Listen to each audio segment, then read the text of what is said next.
নূহ আলাইহিস সালামের যুগের মানুষ সর্বপ্রথম এই মূর্তি পূজা শিরক করেছে। এর আগে মূর্তি পূজা ওয়ার্ল্ডে ছিল না, নূহ আলাইহিস সালামের যুগ থেকে শুরু হয়েছে। তাহলে এটাকে আমরা সর্বোচ্চ পর্যায়ে সনাতন বলতে পারি না। তারও আগে যে সময় চলে গেছে, ওই সময় মানুষ তাওহীদপন্থী ছিল। আদম আলাইহিস সালামের যুগে তখন মানুষ এই কাজ করতো না। শুরুটা কেমন করে হলো? ভালো উদ্দেশ্যেই শুরু হয়েছিল, ভালো মনে করে। কেমন? যে মানুষ এরকম চিন্তা করে নিয়েছিল যে এই মানুষগুলো ইয়াগুস ইয়াউক নাসর, ইয়াগুস ইয়াউক নাসর, এই ভালো মানুষগুলো আল্লাহর খুব নেককার বান্দা ছিলেন। তাদের স্ট্যাচু তৈরি করা যায়, তৈরি করলে কি হবে? এগুলোকে দেখলে আমাদের আগ্রহ জন্মাবে ইবাদত করার ব্যাপারে। এটা ছিল ওদের থটস। শয়তান এভাবেই তাদেরকে ইনফ্লুয়েন্স করেছিল আর কি। তারা তাই করলো। এই জেনারেশনটা যখন মারা গেল, পরের জেনারেশন যখন আসলো, তখন শয়তান ওদেরকে বুঝালো, ধরেন 100-200 বছর পরে বুঝালো যে ওরা খুব ভালো মানুষ ছিল, ওদের মূর্তিকে মসজিদের বাইরে না রেখে ভিতরে ঢুকিয়ে ফেলো। তাদেরকে সেজদা করতে হবে না, ভিতরে ঢুকিয়ে ফেলো, ইবাদতে মনোযোগ আসবে। পরের জেনারেশন এই কাজটাই করলো। থার্ড জেনারেশনকে শয়তান বোঝালো যে সরাসরি ওদের কাছে চাইলেই হবে। তারা আল্লাহ পাকের অনেক কি আনুগত্য প্রাপ্ত, নৈকট্য প্রাপ্ত বান্দা। সরাসরি তাদের কাছে চাইলেই হবে। আল্লাহর কাছে চাওয়া, এখানে চাওয়া একই কথা। ওখানে সেজদা করা, এখানে সেজদা করা একই কথা। এখান থেকে শুরু হলো সরাসরি স্ট্যাচু ওয়ার্শিপ। সরাসরি স্ট্যাচু ওয়ার্শিপিং এখান থেকে শুরু হয়েছে। তো আমরা আমাদের হিন্দু ভাই বোন যারা আছেন, আমাদের আশপাশে অমুসলিম ভাই বোন, তাদের প্রতি সম্মান রেখেই এই হিস্ট্রিগুলো পড়তে বলবো আর কি, এবং যুক্তি দর্শনগুলো খুঁজতে বলবো। আসলে কি তারা শুনতে পায়? আসলে কি সে আমার কোনো উপকার করতে পারে? আসলে কি সে আমার কোনো ক্ষতি করতে পারে? আসলে কি সে সৃষ্টিকর্তার প্রতিমূর্তি হতে পারে কিনা? তো আমরা এটা আহ্বান জানাবো, আমরা কারো ধর্মীয় অনুভূতিতে আঘাত করব না। ইসলাম আমাদেরকে এটা শিখায় না। ইসলাম এটা শিখায় যে মানুষকে হিকমার সাথে, প্রজ্ঞার সাথে দাওয়াত দেয়া, যাতে করে তারা জাহান্নামের রাস্তা থেকে ফিরে আসতে পারে ইনশাআল্লাহ। এখন আসুন, তো ইব্রাহিম আলাইহিস সালাম সমাজের মানুষকে দাওয়াত দেন। কিভাবে দেন? কোরআনে এভাবে ভাষা আসছে। আমি সূরাগুলোর নাম বলে দিই, আপনারা একটু চেক করে নিয়েন। সূরা আম্বিয়ার মধ্যে আসছে, সূরা সফফাতের মধ্যে আসছে, সূরা আনআমের মধ্যে আসছে। তো তিনি দাওয়াত দেন এভাবে যে ওয়াইজ ক্বালা ইব্রাহিম, যখন ইব্রাহিম বললেন লিআবিহি ওয়া কওমিহি, তার বাবাকে এবং তার কওমকে বললেন, মা হাযিহি তামাসিলুল্লাতী আনতুম লাহা আকিফুন, তোমরা এইসব কি মূর্তির উপাসনা করো, এদের চারপাশে ঘুরতে থাকো, কি সব করো? তো তারা বলে যে নাহনু বাল ওয়াজাদনা আবাআনা কাযালিকা ইয়াফআলুন, আমরা আমাদের বাপ দাদাদেরকে দেখেছি এইভাবেই করতে। তাদের রেফারেন্স কিন্তু এটাই ছিল। কোনো দালিলিক জ্ঞানতাত্ত্বিক যুক্তি বিজ্ঞান দর্শন এখানে নাই। এখানে কি ফিলোসফিটা কি? বাপ দাদাদেরকে দেখেছি করছে। তো এটা দিয়ে আবার অনেক সময় বাংলাদেশে আবার একটা ট্রেন্ড চালু করা হয়েছে যে তোমরা দীর্ঘদিন 1200 বছর থেকে যে ইসলামটা ফলো করে আসছো ওটা ভুয়া, আমরা যেটা নতুন মডারেশন দিচ্ছি এটাই সঠিক। এই দলিল সেম না। এখানে অমুসলিমদেরকে দাওয়াত দেওয়া হচ্ছে। অমুসলিমরা বলছে যে আমরা বাপদাদাদেরকে দেখেছি যে তারা এভাবেই মূর্তি পূজা করতো, আমরা তাই করি।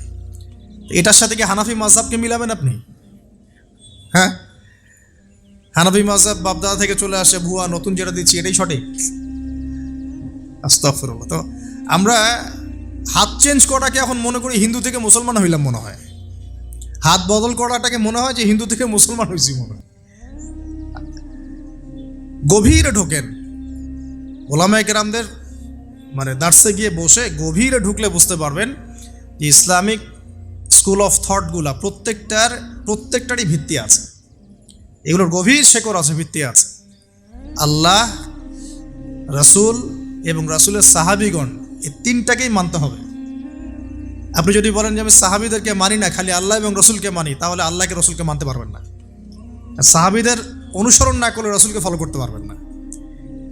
তো ওইটা আজকের ইস্যু না, এটা ফিকহি অনেক ব্যাপার, গভীর ব্যাপার, এটা অন্যদিন কথা হবে। এই দলিল কিন্তু সেম করা যাবে না। আবার যে আমরা বাপ দাদা থেকে দেখে আসছি, তোমরা নামাজ এইভাবে পড়ো, এই নামাজ ওই দলিল চলবে না, আমারটা ঠিক, এটা ঠিক না। নামাজ যেটা পড়ে আসে তারা, এটা ঠিক আছে। এর প্রত্যেকটা দলিলের মধ্যে অথেন্টিসিটি আছে।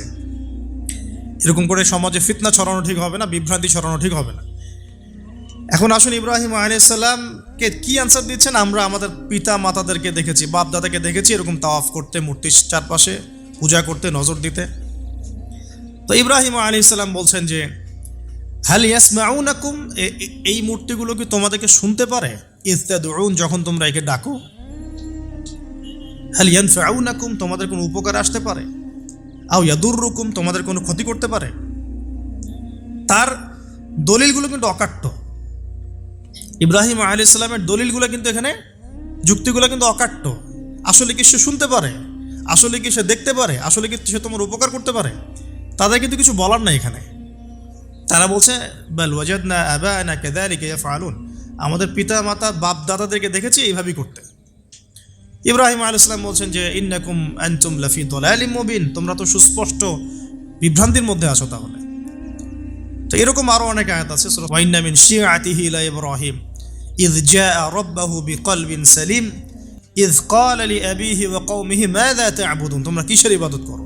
আইফকান আলিহাতান দুনাল্লাহি তুরিদুন, তোমরা কি আল্লাহ সম্পর্কে মিথ্যা মিথ্যা মিথ্যা আরোপ করতে চাচ্ছ? ফামা যন্নুকুম বিরাব্বিল আলামিন, আল্লাহ রাব্বুল আলামিন সম্পর্কে তোমাদের কি ধারণা? এভাবে তিনি তার কওমকে দাওয়াত দিতে লাগলেন। তাদের কওমের দলিল একটাই ছিল, বাপ দাদাদেরকে দেখেছি এভাবে মূর্তি পূজা করতে, তাই করি। সনাতন, এটা ছিল কি সনাতন থটস। আরও একটা দাওয়াত ইব্রাহিম আলাইহিস সালাম তার কওমকে দিলেন, সেটা কি? এবার এখানে সমাজের মানুষের সাথে ওই সমাজের ধর্ম নেতারাও ছিল। সমাজে কিন্তু কয়েক শ্রেণীর মানুষ থাকে, মানে সামাজিক নেতা, ধর্মনেতা, রাষ্ট্রনেতা।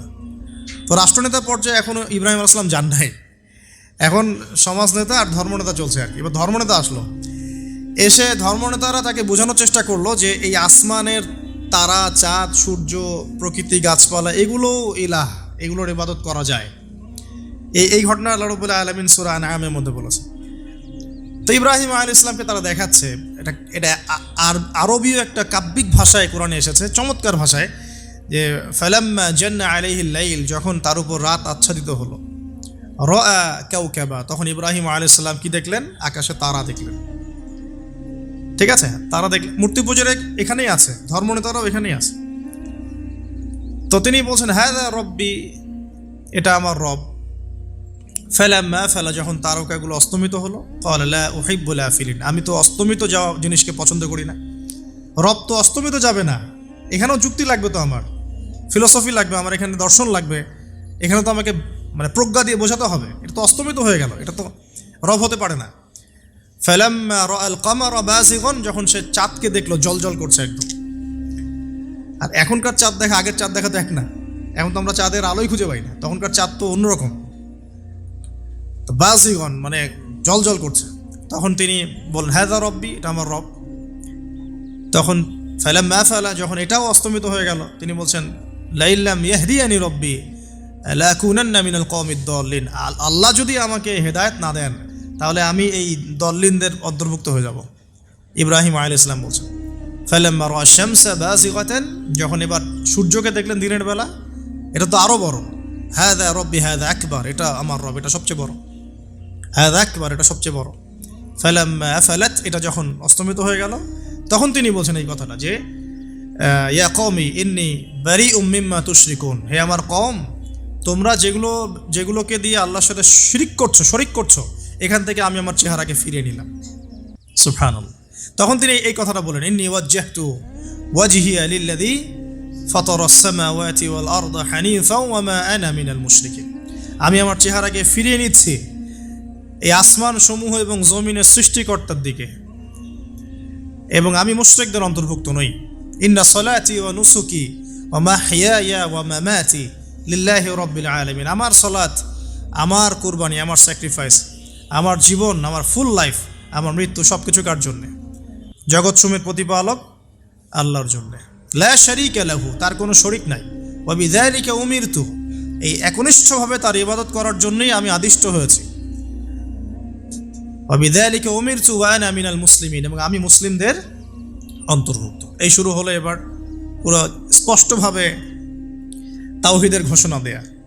তবে ইব্রাহিম আলাইহিস সালামের এক একটা পদক্ষেপ কি যৌক্তিক না, বৈজ্ঞানিক না, এবং অকাট্য প্রমাণ আছে না, এগুলোকে কিন্তু ভেদ করতে পারছে না তারা। এবার ইব্রাহিম আলাইহিস সালাম চিন্তা করলেন দাঁড়া এবার উচিত শিক্ষা দিতে হবে। তবে আগে বলে নেই, এই যে উচিত শিক্ষাটার কথা বলছে এটা আবার আপনারা খবরদার ভুলেও কোথাও দিতে যায় না, ঠিক আছে? এটারও সময় আছে। ইব্রাহিম আলাইহিস সালামের সাথে নবী সাল্লাল্লাহু আলাইহি ওয়াসাল্লামের জীবনের মিলের কথা বলছিলাম। নবী সাল্লাল্লাহু আলাইহি ওয়াসাল্লাম মক্কা বিজয়ের আগে কি কখনো মূর্তির গায়ে হাত দিয়েছেন কিনা বলেন? দিয়েছেন না। যখন মক্কা বিজয় হয়ে গেছে, পুরো স্টেটই আপনার, অথরিটি আপনার, তখন আপনি আপনার অ্যাকশন নিতেই পারেন, সেটা আপনার ব্যাপার, তখন আপনি কি করবেন। মুহাম্মদ সাল্লাল্লাহু আলাইহি ওয়াসাল্লাম কাবা ঘরে ঢুকে তখন মূর্তি ভেঙেছেন এবং বলেছেন ওয়াকুল জা আল হক ওয়াজাকাল বাতিল ইন্নাল বাতিলা কানা যাহুকা, তাই না? তো ইব্রাহিম আলাইহিস সালাম এবার শিক্ষা দেওয়ার চিন্তা করছেন। তিনি বলছেন যে যখন এরা মেলাতে যাবে, ওই উৎসবে যাবে, তখন আমি এদেরকে দেখে নিব। এটাও কুরআন চমৎকারভাবে বলেছে যে إذ قال لأبيه وقومه ماذا تعبدون إفكا آلهة دون الله تريدون فما ظنكم برب العالمين فراغ إلى آلهتهم فقال ألا تأكلون। ইব্রাহিম আলাইহিস সালাম এবার যখন ওরা মেলায় চলে গেছে, যাওয়ার আগে আবার ইব্রাহিম আলাইহিস সালাম বলছিলেন যে ইন্নী সাকিম, আমি হচ্ছি অসুস্থ। আমি কি অসুস্থ? নজরা নজরাতান ফিন নুজুম। ইব্রাহিম আলাইহিস সালাম রাতের বেলা আকাশের দিকে তাকালেন একবার, তাকিয়ে ওদেরকে বললেন যে ইন্নী সাকিম, আমি অসুস্থ। এটা কৌশল, আমি অসুস্থ, এটা কৌশল। এই কৌশল আবার সব জায়গায় খাটাতে যায় না। তো এবার যখন তারা চলে গেল, ফারাগা ইলা আলিহাতিহিম ফাকালা আলা তাকুলুন, এবার তিনি ওই মূর্তি গৃহ যেটা ওদের, ওখানে ঢুকে বলছেন যে আলা তাকুলুন, তোমাদের কি হলো, খাচ্ছ না কেন? কাদেরকে বলছে এই কথা? মূর্তি, খাচ্ছ না কেন? আলা তাকুলুন। ফারাগা ইলা আলিহাতিহিম ফাকালা আলা তাকুলুন মা লাকুম লা তানতিকুন, কি হলো, কথা বলছো না কেন? মা লাকুম লা তানতিকুন, কি হলো, কথা বলছো না কেন? এবার ফারাগ আলাইহিম দরবাম বিল ইয়ামিন, এবার ইয়ামিন মানে ডান হাত, ডানাতে যা পেয়েছিলেন আর কি, তা দিয়ে সবগুলোকে ভেঙে চুরমার করে ফেলছে।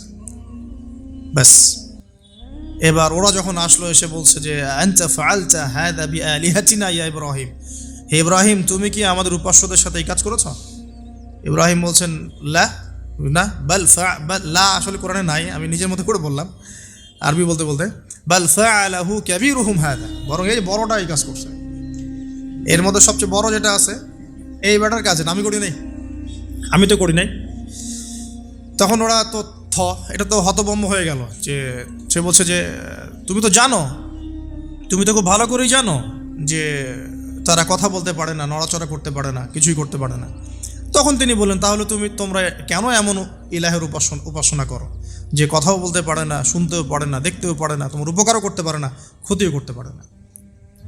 কিন্তু এবারও কিন্তু যুক্তি নাই, কোনো তাদের কাছে কোনো দলিল নাই, কোনো প্রমাণ নাই, কোনো যুক্তি দর্শন কিচ্ছু নাই। এবার শুরু হলো জুলুম। জালেমের কাজ কি? যুক্তি, জ্ঞান, দর্শন, বিজ্ঞান এগুলো দিয়ে যখন পরাস্ত, এগুলো দিয়ে পারছি না, এবার পেশি শক্তি। এবার কি? পেশি শক্তি। ব্যাস, এবার পেশি শক্তি। ইব্রাহিম আলাইহিস সালামকে নিয়ে যাওয়া হচ্ছে নমরুদের দরবারে। এবার চলো, এবার তোমার আজকে খবর আছে। এবার পুরো রিমান্ড হবে 7 দিনের। একদিন রিমান্ড হলেই অবস্থা খারাপ হয়ে যাওয়ার কথা। ইব্রাহিম আলাইহিস সালামকে এবার নিয়ে যাচ্ছে ধরেন নমরুদের কাছে, কি যে হবে আল্লাহ ভালো জানেন। ইব্রাহিম আলাইহিস সালাম যখন যাচ্ছেন তখন কি তিনি জানতেন যে আল্লাহ পাক তাকে আগুন থেকে বাঁচাবেন? এই ঘটনা যে ঘটবে তিনি কি জানতেন? আচ্ছা, আমরা না হয় জানি যে এমনটা হয়েছিল, ইব্রাহিম আলাইহিস সালাম ওই সময় তো আর জানতেন না যে কি হতে যাচ্ছে। তার মানে তার ওই সময় তার ইমানের তেজ, তার স্থিরতা, ইস্তেকামা এবং তাওয়াক্কুল কত বেশি ছিল।